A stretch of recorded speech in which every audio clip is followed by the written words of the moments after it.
Namaskar. Today is the 14th of July, Wednesday, and welcome to Daily Global Insights with Sree and Sree. This is episode number 203. Because of technical reasons, Sridharji is unable to have his video on, but he's joining via audio. Sridharji, Namaskar and welcome to episode 203, sir.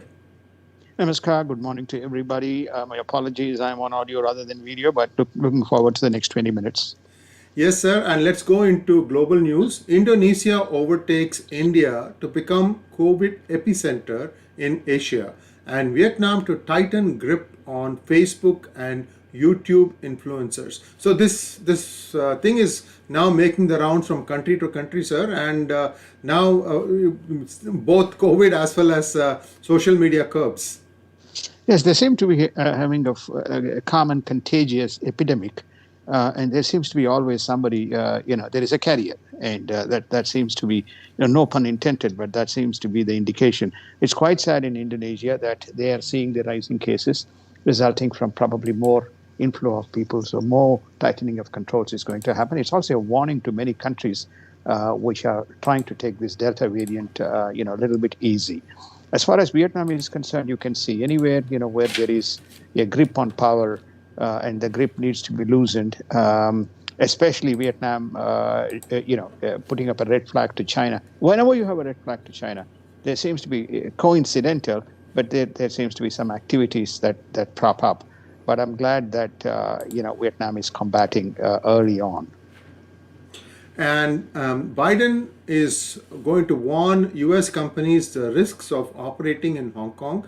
Viewers, we have done several programs on this many months ago as Hong Kong was being pulled into the mainstream of Chinese politics. And now we are going to see more and more such warnings. In fact, we'll be having a hangout with a famous Hong Kong activist that will be airing very shortly. Sridharji, your thoughts? And Japan now takes up the Taiwan Strait stability in its defense report for the first time ever.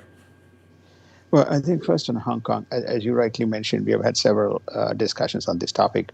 Now, with increasing controls of the Chinese companies in United States, especially the delisting and banning of some of the companies for trading here, the repercussions of that is going to be immediately felt. And the best way to counter that is Hong Kong, because Hong Kong, there's a significant U.S. footprint. So Biden is warning, as we tighten here, those who are transacting in Hong Kong, beware that there could be consequences. Not that China has announced anything imminent, but he says that there could be consequences. Japan has made Taiwan the red line. It is quite apprehensive about United States and the United States, daily dosage of inconsistencies. You saw what Kurt Campbell did on Taiwan. So I think Japan is taking a position. Taiwan is a no-show, because what they then see is that the Senkaku Island and then gradually making its way into Japan itself. That seems to be the Chinese pattern around the world. So I think now they're saying we will have a very clear program in terms of what the approach is with regard to both Taiwan as well as strengthening the defense mechanisms and also supporting Taiwan in their endeavors. And more than 140 Cubans have been detained or disappeared as the government crackdown takes its toll on anti-communist protests. This is in Cuba, and Chinese raise red banner and flag as Indians celebrate Dalai Lama birthday in the border. So taken together, China continues to cast a huge shadow on all world events even today. China's footprint is very visible. Its foot soldiers are diplomats who are used as wolf warriors. Their evidence is very, very, very, very prominent. Even in the case of the All Green or the Green Accord, we saw more than 48 organizations in the United States raising a red flag, and none of these so-called left organizations even raising a blinker on Cuba. Whereas on the contrary, there are many of the Cuban Americans who are in Miami and as well as the Republicans seem to be raising their issue. Not the there are Democrats, who are raising a red flag on what's going on in on Cuba. This is I'm talking about the traditional Democrats, not the progressive Democrats. The progressive Democrats are those that include people like Bernie Sanders. He has made no statement. AOC and such people have made no statement. In fact, State Department, we reported this yesterday or day before, made a misguided statement that the violent protests were as a result of COVID-19, and then they corrected themselves. So I think, but there would be enough support for Cuba within United States, because many of them don't support this socialistic and very repressive regime that has prevailed for decades. And now let's take a quick look at India news. Adani Group takes management control of Mumbai airport. This has been a bit of a controversy, sir, because Adani Group has been taking over operation of many airports in India. The question here that needs to be asked is, what was it that was wrong, or was it just a year-to-year bid and Adani just outbid everybody else? That's fair enough. Well, I think that chasing truth in India is like chasing needle in a haystack. So the story is that it's possible that there's a lot of deals that are going on between Adani Group on a number of sectors with the government. There's a number of deals that's going on between the Reliance Group and the government. And wherever you see these two groups. It doesn't matter what sector of the industry. So I think you're raising some very good points as around, people need to clarify the substantive issue behind it. And once they come clean, everything is fine, because everybody wants the airport to, run clear. But the objective here is basically to say they seem to have taken management control of the airport, and hope, things will begin to move forward. And it's not weather report, but COVID and government wants people to take it seriously as India watches a third wave come over. We have been warning about this in our podcasts also, on our hangouts also. This is something that is supposed to be very, it could affect children also. So this third wave, how real is it? We're also talking about another one after that, isn't it? Yes, we're talking about, well, let's just first on the third wave.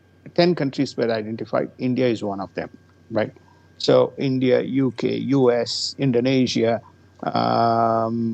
Thailand, Taiwan, Japan, UK, Germany, France, Poland. There's 10 countries we have listed. They've identified as those where there is a prevailing Delta variant. In the United States, more than 50% of the active cases is Delta. In some states, more than 70% is Delta variant. In India, yes, there is the percentages and numbers are not known. It is highly contagious, as reported by China itself. China has experienced in the southeast region of China this Delta variant and having its impact. So the warning signs are, hey, you don't think that socialization, etc., that has been allowed should be taken for granted, and people should take extreme caution to make sure, A, they get vaccinated, B, they follow the social distancing, C, they still wear the mask, D, they're still, taking all the preventive measures rather than crowding and grouping and so on. So I think that's how I would read it. At least India seems to be better prepared in terms of its infrastructure relative to variant 2.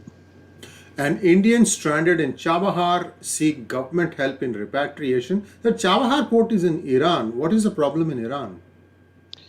I think that growing tensions, and there's probably also a bit of unrest brewing. There's also, I think it's one of the reasons why Indian Minister for External Affairs visited is not just purely Afghanistan. The Afghanistan issues could simmer there. We probably had some strategic discussions around what's happening and whether that could spill over. And often the consequence of this is some of these poor Indian people get stranded as a result. So I think that's that they are stranded. So they have sought out for help. It's not a big number; it's a small number, and I'm sure the government will respond. And Kerala reports its fourth case of Zika virus. So now Zika is also rearing its ugly head in Kerala. So your thoughts on this?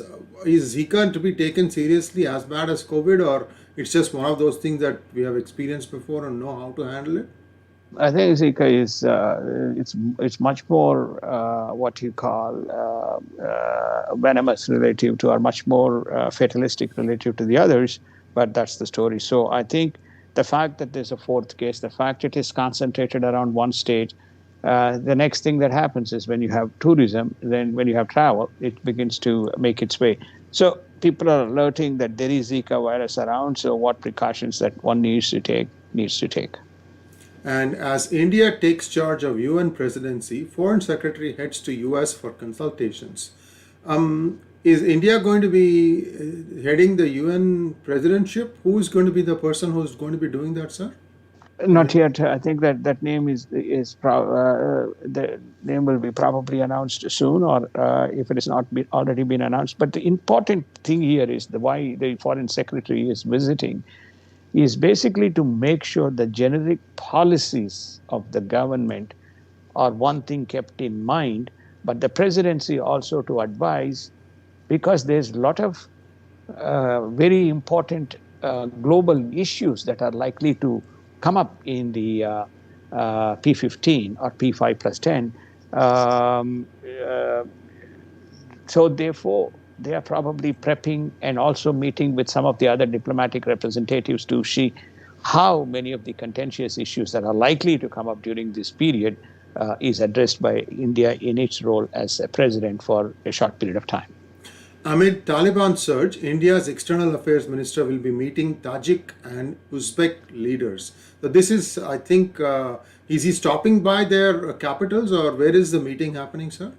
In the capitals. I think he's meeting their leaders basically to on his way back. I think he was in he was in not I mean Nirmala ji was on the G20. He was in Iran. Then he was in Russia. Then he went to Georgia. Then he's making his way back. He is meeting the Tajik and the Uzbek leaders.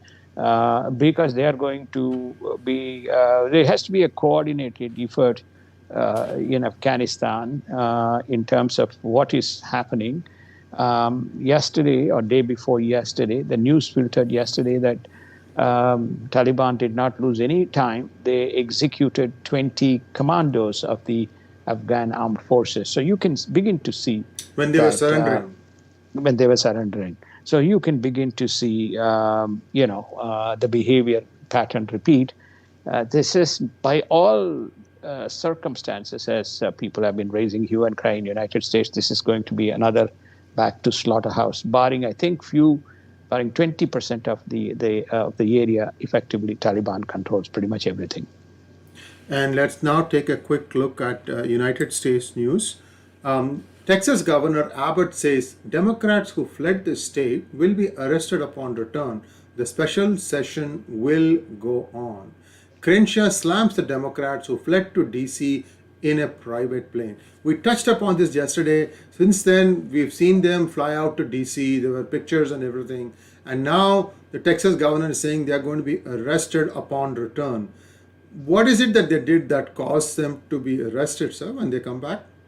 They were one more step. They have now issued arrest warrants. It is considered by Texas Constitution illegal to attend to when special sessions are called to en masse, miss with a specific intent to break the quorum, because they need a quorum to conduct the session.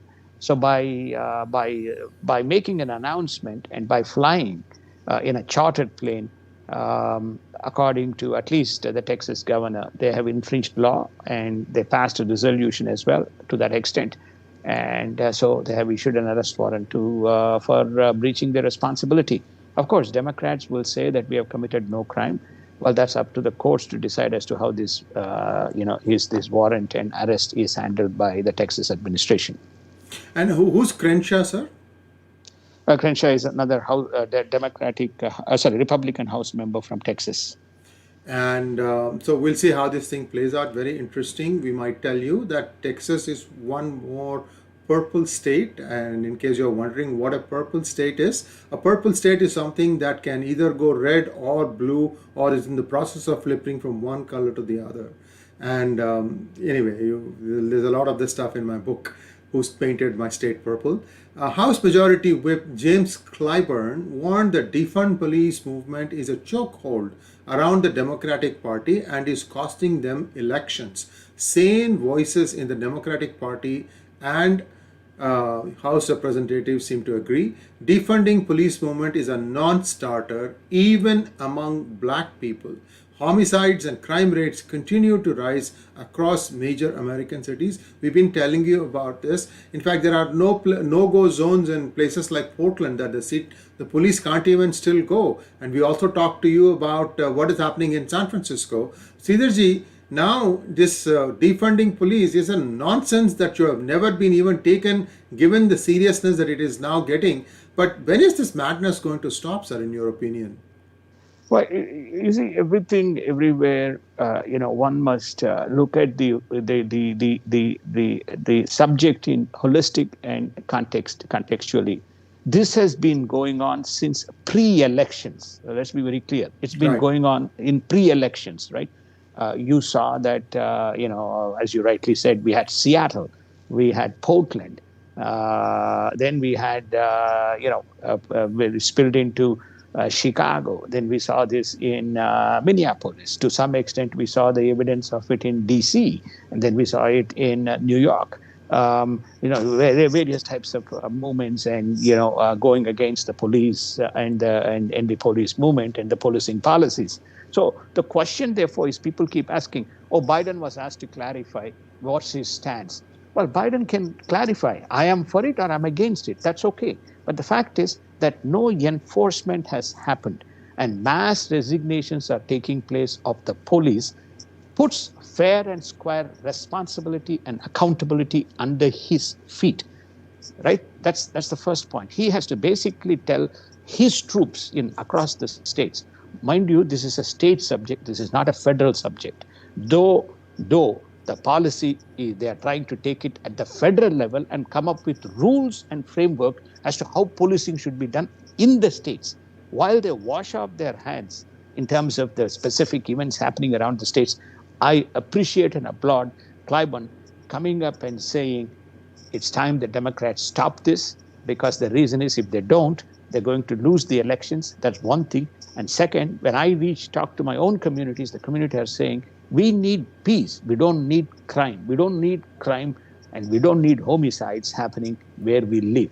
Enough we have dealt with. So he's getting feedback. And this is on a TV show where he has gone on public record. People can Google and take a look at it. So this is something. And then Biden says, take money from the COVID-19 funding. We gave you where the numbers are, COVID-19 funding. So he says, take it from COVID-19 funding to augment and increase the police. But that's inadequate. There has to be some kind of a statement issued, which is to say, support the police. They are only guy who has come out and basically stated is DeSantis. Wherever you are not wanted, you please come to our state. We need law enforcement people.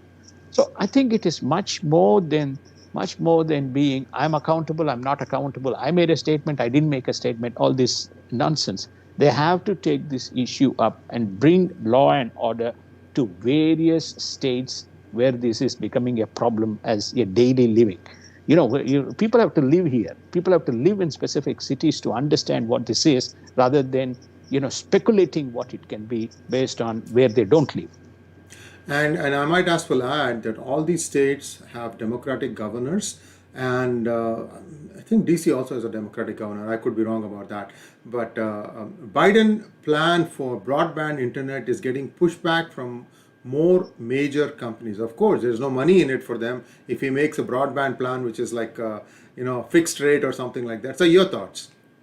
Well, I think that there is lack of business viability, just simply imposing something the businesses cannot deliver. You can subsidize the payments, but then they're going to force the companies to cut the costs.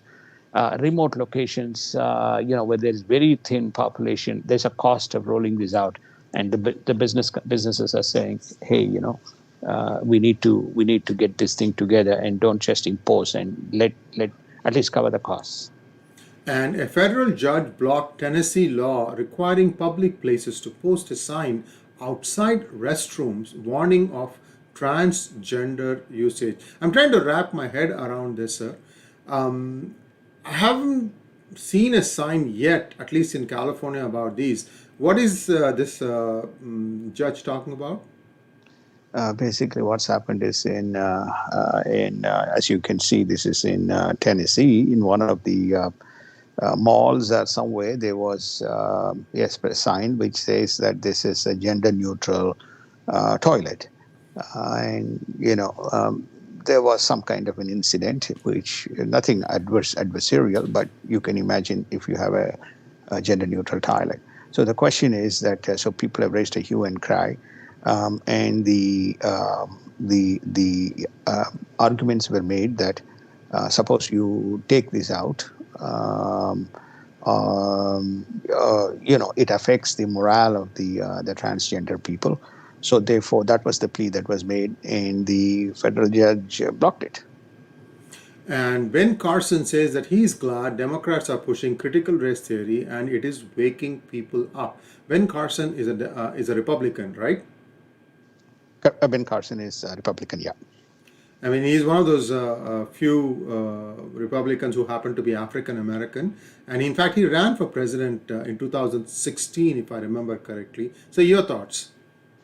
Well, I think that just as Clyburn, I think, Ben Carson is saying that it is, I'm glad that the Democrats have raised this issue about the critical race, but I don't know what he means is by saying whether he wants this to be the way policy to be implemented, the way the Democrats are implementing, to almost make it like a guilt or a sin. What he's saying is that people must regret such things did happen, rather than washing it away. And he's thanking his Democratic colleagues for or Democratic Party members for bringing this issue up. And Jill Biden will be attending Tokyo Olympics opening ceremonies, and 85% of the Olympic village is going to be vaccinated. So the Olympics are on, perhaps without any crowds. It's going to be a very unusual game, sir. Very unusual games, but I think the spirit of Olympics is likely to be preserved, and this brings together people from various nations. It's. I mean, people have got used to seeing these things on the television, but nothing like watching it in the stadium. But at least it brings the world together in a sense of camaraderie, and tries to bring about unification, and forget all the challenges that the world is facing. Congressional Democrats are satisfied with Biden's performance and are giving a pass on oversight and accountability for him. Sir, with your permission, let us quickly look at markets before we do a wrap. There are inflation fears, and Lawrence Summers, a Democrat himself, has flagged it. He did it a few months ago. They were saying, "Oh, you are making it up. You're being a hawk," and so on. But now he's being proved right, isn't it? I think it's proved right. And the inflation shot up to 5.4%. It's probably the highest in the past 30 years or so. There's the consumer price index inflation that shot up 30%.